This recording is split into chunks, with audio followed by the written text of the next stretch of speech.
Hello, I'm Emily Grace, and welcome to the Stages podcast of Bernstein Private Wealth Management. Life throws lots of challenges at us. We're here to analyze them.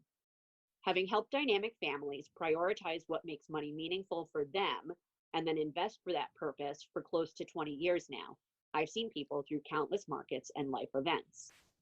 And while every market is different, as we are witnessing with the current pandemic, what remains constant is the need for guidance and advice through the uncertainty.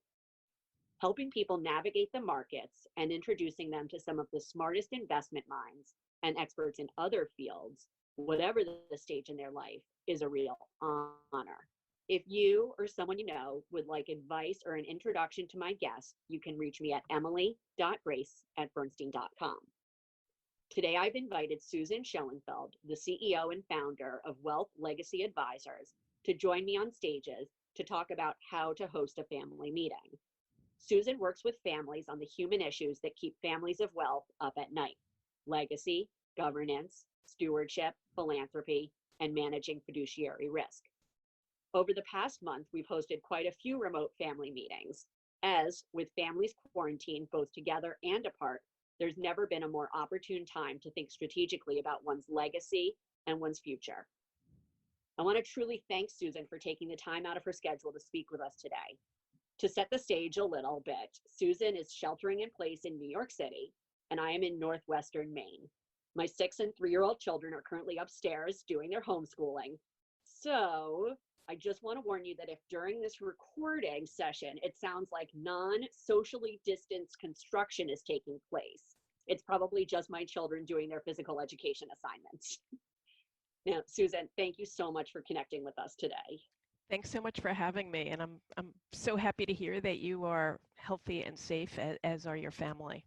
And I love that. I love it's really brought you and your husband and your daughter together as she sort of moved from the home in Brooklyn to the home in Manhattan to spend this time with you. Yeah, we're really enjoying having our adult daughter back home with us. It's been a really lovely experience going back to the simple pleasures of life. And in fact, maybe you even hosted your own family meeting, which gets me to the question of what exactly is a family meeting and who should host one? A family meeting is an opportunity for a family to sit down and talk about the things that they don't ordinarily talk about. It's almost easier to describe what a family meeting is not. So a family meeting is not a gathering with their investment advisor to go over their investment review. It's not sitting around the kitchen table and talking about your day, although that's an incredibly valuable exercise. A family meeting in the technical term is an opportunity for a family in a facilitated way to sit down and talk about the big picture things, the issue of their legacy, the issue of their culture, their value system. Who are we as a family, and what does it mean to be a member of our family? And what do we want new members of our family, whether it is someone marrying into our family or a young rising member of the next generation who is becoming aware of what it means to be a member of our family, and what is our culture? What do we stand for? And is there a particular point in time at which you recommend that somebody actually host a family meeting? Is it, do you start when your children are 2 years old? Do you do it in utero? Do you wait till they're in high school or college? And then do you just do one and done? Or how does that work out? That's a really interesting question, and one I get asked a lot. When to do a family meeting? And the when of a family meeting is really, it's never too soon and it's never too late. So I don't know that having someone in utero is necessarily the best recipe for a participatory family meeting, but in terms of modeling your behavior to even little kids and teaching them the culture of our family. So if you have even a toddler you may not necessarily get them to sit down at a family meeting, but you can start demonstrating to them what your family culture and family values are all about.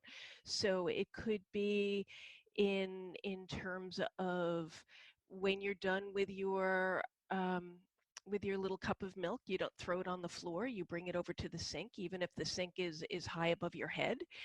But we respect each other in this family, and we don't expect each other to wait on one another. Or it could be, as you and I have talked about offline, the wonderful opportunities to use an allowance to teach young family members the value of a dollar, the value of saving for the future, and the value of social responsibility by setting aside a piece of each week's allowance for giving to those less fortunate. So that would be sort of how you might involve some young kids in it. How would you involve sort of as they get older? So either sort of teenagers or, new, you talked a lot about introducing sort of new family members into the family and the cultures and the culture and the value of the family. So, somebody who's a little older or maybe, marriage age, young kid age, or how do you include them in the meetings? The most important part of including members of the family in a family meeting is the inclusiveness aspect. So it is critical to have what I like to refer to as multi-directional communication, where it's not just the matriarch and patriarch or the wealth creators talking down to the younger generations and explaining to them what their family culture and values are all about, but it's equally, if not more important, for them to listen and actively listen to what the various generations of their family have to say.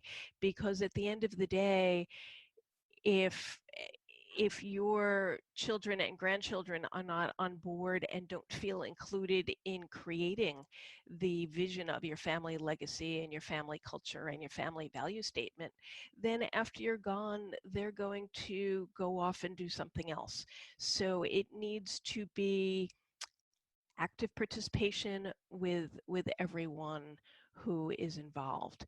The the very nature of a family governance process, and by the term family governance, it's really family decision making, family discussion points, how we go about making our decisions as a family is a multifaceted one. But ultimately, it it is an important exercise. So sort of why is it important? It is not easy to discuss your family wealth. It is often the hardest conversation that parents have with their children. It is often harder for families to talk about money than it is even to have that dreaded sex talk with the kids. But it's the same dread that holds back the conversation, and it's the same result if you don't have that conversation. Your kids just don't know, or they hear about it from somebody other than you. So it is, there's this wonderful thing out there called the internet, and your kids know more than you think they do. And parents who say to me, my children have no idea that we have wealth, are really only kidding themselves, because your kids are looking you up on Google. They see the they see what you spend, they see where you give, they see how you live. They look up your house on Zillow and see how much it's worth. If you work in a public company, they can look you up on Edgar and see what your salary is. They can read your Facebook and your Instagram. They will they will know more than you think they do. And if you are not having these important discussions with them, you are doing them a disservice, because you're sending the message to them that you don't trust them. And is that really the message that you want to send? Usually, I'm guessing the answer is no. That is not the message that one wants to send. Now, Generally not. And further to that point, even if somehow you have been miraculously successful in shielding your children from the wealth that you have, the kids at school may know, more than your children do, and they'll hear about it on the playground or over Thanksgiving dinner when you're after dinner when the kids all go upstairs and the grown-ups are sitting downstairs having dessert and coffee. What do you think they're talking about upstairs? If your brother-in-law has told his children, guess what? Now your kids know. Now they know as well. Now, how do you, as the facilitator, right, when you talked about how important it is for it not just to be, uphill going downhill, right? The matriarch, patriarch, the wealth creators telling the children, here's what it is, here's how we do it. How do you make sure that it is really a two-way dialogue and that everybody's listening?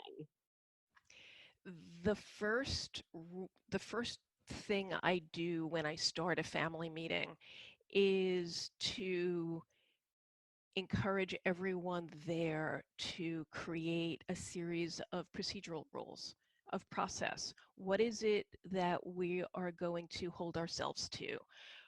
Things like don't interrupt when someone else is speaking, and no sarcasm, and making sure everyone gets to be heard. And as a facilitator, it is my job to make sure that everyone has an opportunity to be heard and to encourage people who are quiet and not necessarily contributing to make sure that they have their chance to speak and to add their thoughts. And very often I have found that it's the ones who sit there very quietly that when you encourage them to speak, they have the most valuable things to say. Oh, that's fascinating. Have you ever had somebody say, though, like, no, I don't want to participate, or I'm just here listening? Or do they usually, once you ask them to participate, are most people receptive? Most people are receptive. The way I start a family meeting is actually a very extensive process before the meeting actually happens. That's where the real work happens. And so I have individual discussions, or sometimes I call them interviews, with each member of the family, each stakeholder. And it's a wide net. So I'm working with one family now where the conversations have been not just with the direct blood descendants of the matriarch and patriarch, but their spouses and their trusted advisors, their lawyer and their wealth manager, who have been working with the family for decades and have tremendous insight into the family dynamics that they've witnessed, as well as some of the family history that the family hadn't shared themselves. There's a family that I worked with a number of years ago where I had individual conversations with each family member and addressed all of the issues. And then when I spoke with the trusted advisor, the patriarch's right hand woman, and asked her essentially the same question that I asked everyone else in this particular situation. I certainly don't have a playbook where I ask the same questions every time. Yes. But in this particular situation, I asked every member of the family, what is the elephant in the room? What is it that everybody's thinking about but nobody's talking about? What a great And question. and all of the family members addressed the family business succession issues that were essentially the reason I was brought in the first place. And the trusted advisor brought out a health issue that the patriarch was struggling with that nobody else knew about. And it turned out that the patriarch was having memory issues and was experiencing the beginning of decline in his mental faculties. And she was terrified because she was really the confidant. She was the only person who knew about this. And so that was her big concern. And as it turned out, then when I spoke to the family lawyer, he identified exactly the same issue, but none of the family members brought it out.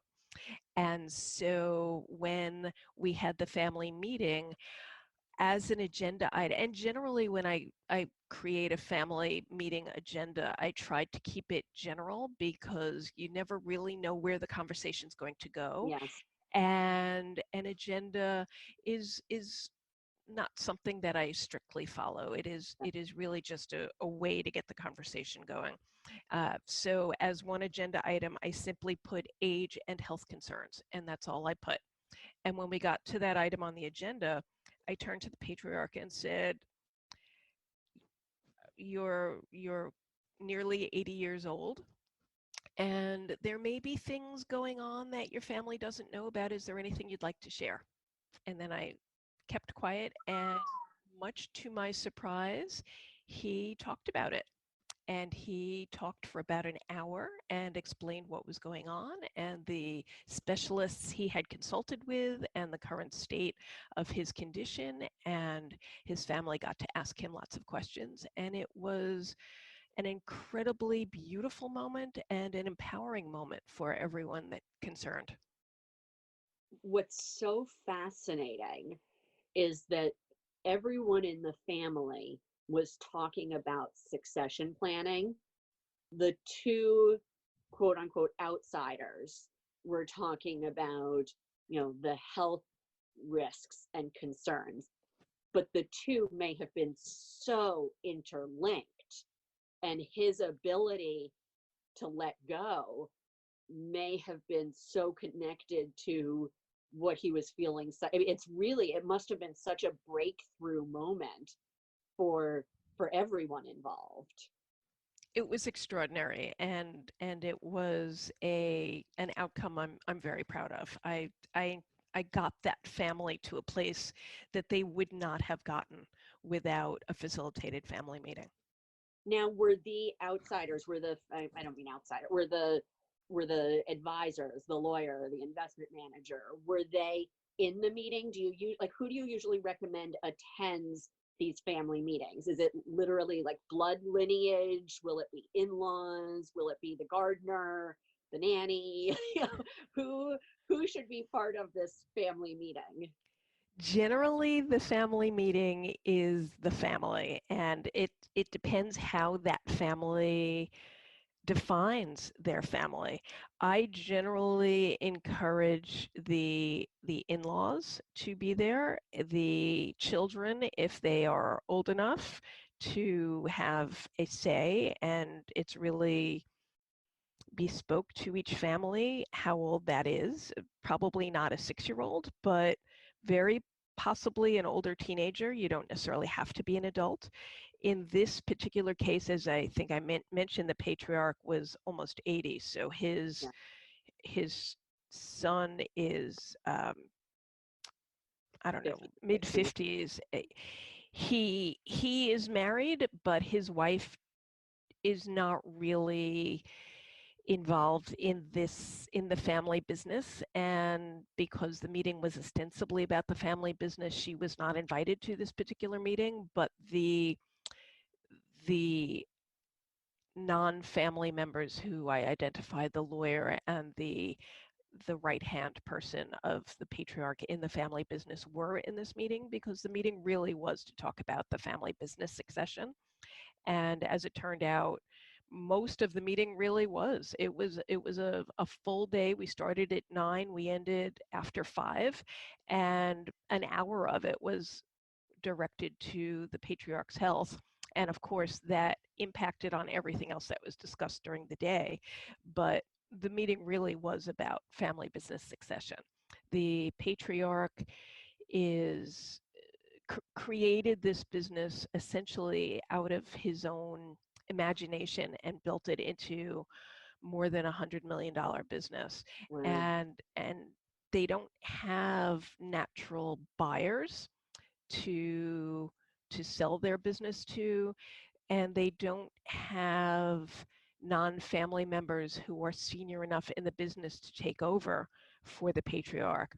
The son is involved in the business and the wife is involved in the business, but in very, shall we say, siloed ways that are not really appropriate to take over the strategic role that patriarch has. So at the end of the day, the son and the wife would probably have to hire someone to take over patriarch's role, Yes. and then you have to wonder if they would this new person would want an equity participation and what the cost of that might look like for the family. So at the end of the day, I think the right answer is probably to find a buyer for the business, especially now that the patriarch has identified that he may not be able to run it in the way that he has been for the foreseeable future. Right, that there could be that real issue. Now, Yeah. how often when you say you have a family meeting and you resolve the issue of the day, or new issues come up, or I mean, it, I'm guessing a lot of the time it's not sort of tied up with a nice little bow at the end of the day or the end of the meeting or however long it is. How often should families be having these? Is it sort of one and done? Is it only when an issue arises? Should it be quarterly, once a year, every 10 years? Like, how do you think about how often and how long they should last? Or you talked about this one lasting all day. I know a lot of people don't necessarily have full days to devote to these. How does that work? Well, certainly I do not recommend that family meetings be one and done. It is an ongoing conversation about your family's culture, about your family's value system, and it's a changing landscape, and there is no reason to have it be one and done. It's actually, while it's an emotional process, at the end it's really a very satisfying process for most families to engage in this kind of deep communication about what they stand for, how they want the world to view them after they're gone, and how they want people in their family who they may never have the opportunity to meet to think about them after they're gone. So it's a deeply emotional process and yet a deeply satisfying one. And so no, one and done is definitely not the recommended solution. The there is no one optimal formula. Some families have annual family meetings if there is no issue going on. I tend to get brought in when there's some issue. It could be based on my background as a former practicing lawyer and CPA and MBA. I tend to get brought in when there's some sort of business element to it. It could be, as in the case I talked about, a family business succession issue, or with another family that I'm working with now, I was brought in because there was a compensation issue of one sibling who was working in the family business and the other siblings were not working in the family business, and there was an objection to an increased compensation scheme. But as it turned out, in both of those cases, the real issue had nothing to do with the business issue that I was brought in to address. The real issue in the latter case that I described had much more to do with the patriarch's reluctance to discuss the family's wealth. And so all of his children were trying to do their own financial planning and estate planning and didn't have enough of an understanding of what their expectation should be from their dad in order to set up their plan for their own children. To And so, really think through how it all fit together. exactly. So in that case, we we're having 3 family meetings a year, and each time we peel away another layer of the onion and we get a little bit deeper, and the meetings get a more and more emotional, but also, as I said, the multi-directional communication. The father gets to hear from his children about what they're concerned about and what keeps them up at night. And the children get to peek into their father's concerns and what he's worried about. And it's really a beautiful thing. So in that situation, as I said, we're planning 3 meetings a year, and that engagement will probably, it's been going about a year, and that may be going another year or two. It's not open-ended. It is not a situation like in your business where once you have a client, you generally have them, excuse me, for a very long period of time. I my work with families tends to be very situational. Right, that you're sort of getting them through something in particular, and it sounds like often it's they think it's business related, and at the end of the day, it has very little to do with actual business. That's exactly right, Emily. Right. And all the other, yeah, we spend, I guess one of my questions would be how much time beforehand, you talked about all the interviews that you do with sort of family members and the people who are important to them. We work a lot with clients on thinking through their values and how do they communicate their values to their family, and how do they make sure that the core values are there and are being reflected the way they want them to. How much time are you spending, sort of, would you recommend, whether it's you leading the meeting or a family hosting it on their own, because maybe you do it with them for 3 years and then you say, okay, go forth, my little birdie, right? and meet on your own. um, how would you recommend that people think about the pre-work to a family meeting? And does it change based upon, I mean, in today's age, I think a lot of people are hosting family meetings, and families are around, and there's a little bit more downtime to think about this. And so we're seeing a lot of family meetings happening over Zoom or Google or Skype, people doing it remotely. So how would the pre-work and the preparation maybe change if you're doing it remotely versus all getting together in person?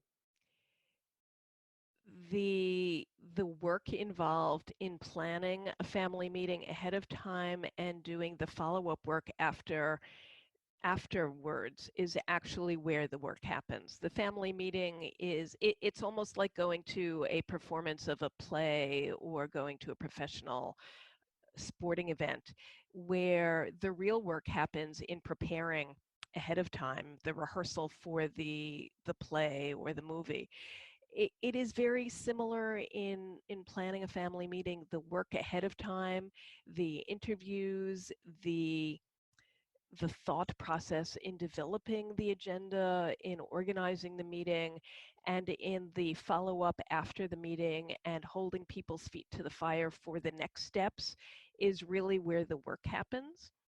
The added dynamic of remote meetings just intensifies the entire process. The the need to do a lot more work ahead of time to orchestrate what the meeting's going to look like, to prepare especially the elder generation who may not be as comfortable on technology, and to get them to the point where the meeting isn't all about, okay, unmute yourself and that sort of thing is part of it, but it's also just orchestrating the etiquette of a remote meeting where you need to mute yourself and let the other person finish speaking in order to perhaps have a slightly less dynamic conversation, but you're not interrupting each other, which is particularly difficult when you're doing it remotely and you're looking at a picture on a screen. And when you think about this all together, right, in one word, one word, what is the key to a successful family meeting? Without a doubt, the word of the day is communication. To me, communication is everything, and it seems so intuitive that a family meeting is all about communication.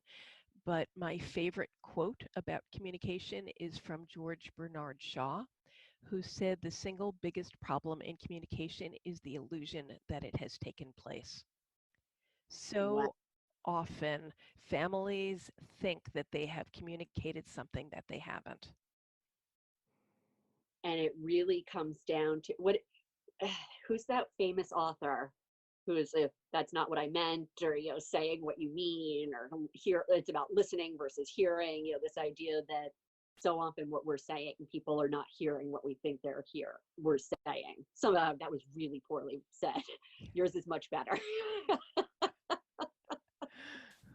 But no, I love that. And Susan Schoenfeld of Wealth Legacy Advisors, thank you so much for joining me and our listeners today. It's been fascinating to think through sort of how much the communication during the meeting matters, and the preparation leading into the meeting and going away from the meeting, right? How that really plays such a such a role as well.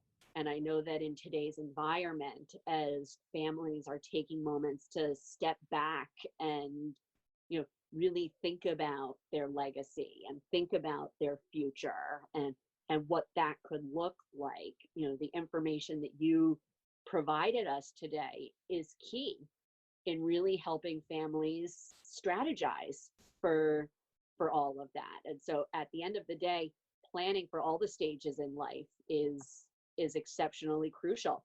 If you'd like to speak with me, my family engagement team, or Susan, you can reach me at emily.grace@bernstein.com. Thank you for listening, and we'll talk to you again soon. Have a great day.